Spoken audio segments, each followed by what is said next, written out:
Let us turn back the clock to the year 1513. Italy is fragmented, bleeding, and chaotic. In a secluded farmhouse outside Florence, an exiled man sits writing by the flicker of a candle. His name is Niccolò Machiavelli. He is not writing about a dream world where men are kind and saintly.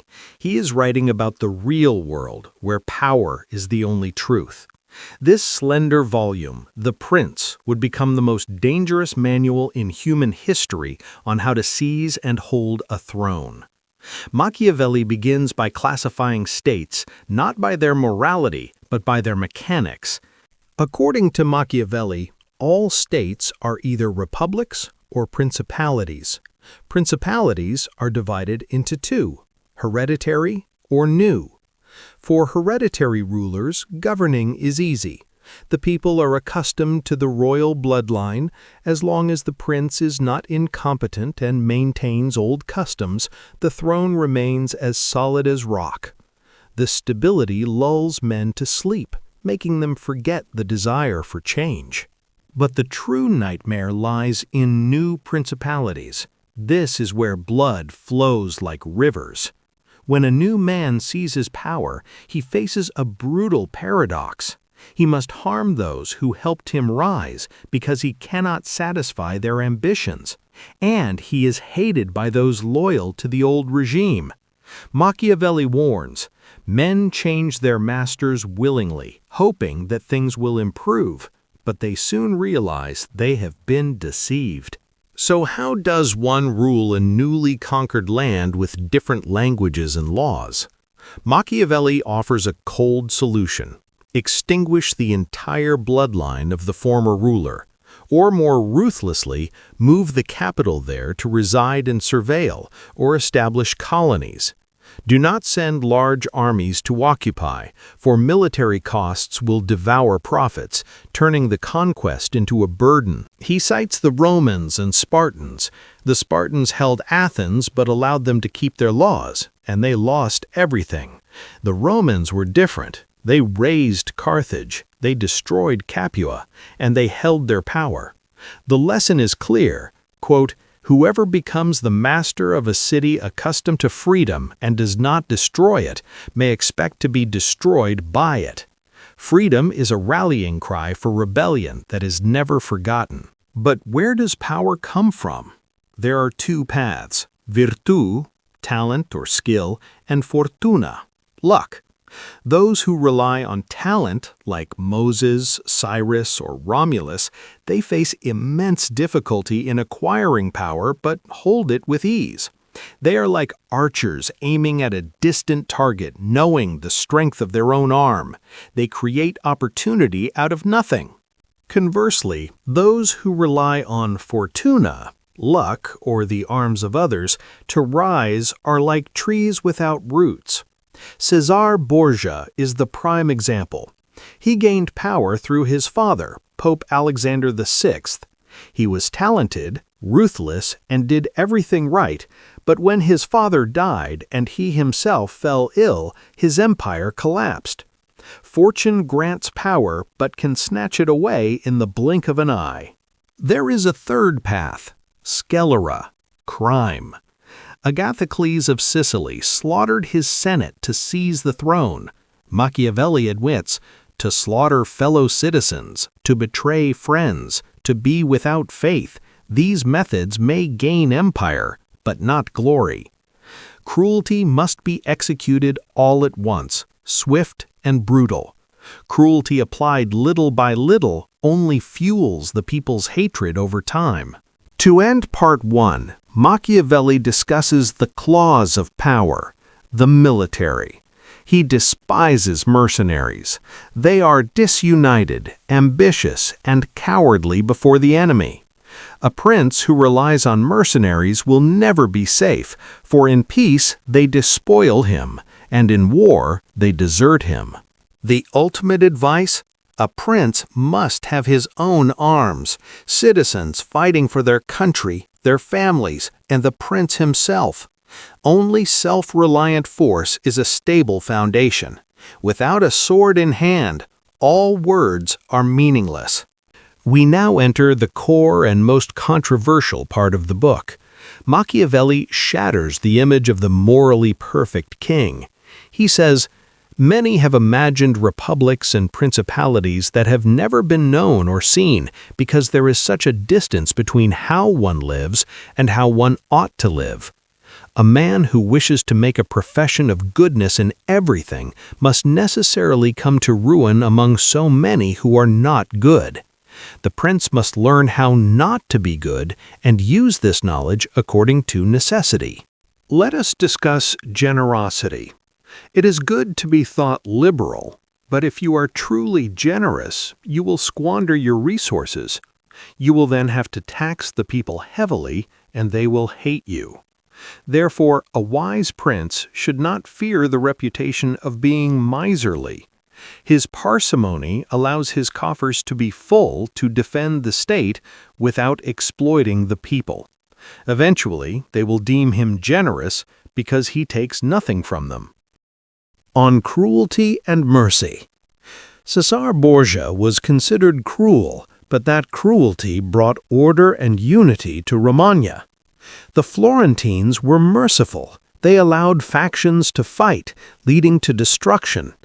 Machiavelli concludes, "Cruelty well used is true mercy." But the classic question remains, is it better to be loved or feared? It is best to be both, but since the two rarely come together, it is much safer to be feared than loved. Love is held by a chain of obligation, which, because men are wicked, is broken at every opportunity for their own self-interest. But fear is preserved by the dread of punishment, which never fails. However, the prince must make himself feared in such a way that if he does not gain love, he avoids hatred. How to avoid hatred? Simple. Abstain from the property of your citizens and their women. Men forget the death of their father sooner than the loss of their patrimony. Never confiscate property without a clear and manifest justification. Regarding keeping promises, a wise leader does not need to keep his word if doing so goes against his interest.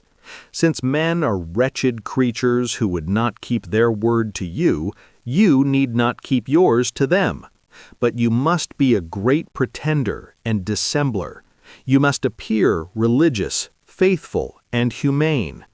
Everyone sees what you appear to be. Few experience what you really are.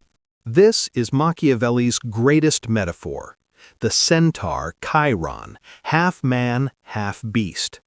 A prince must know how to use the nature of the beast.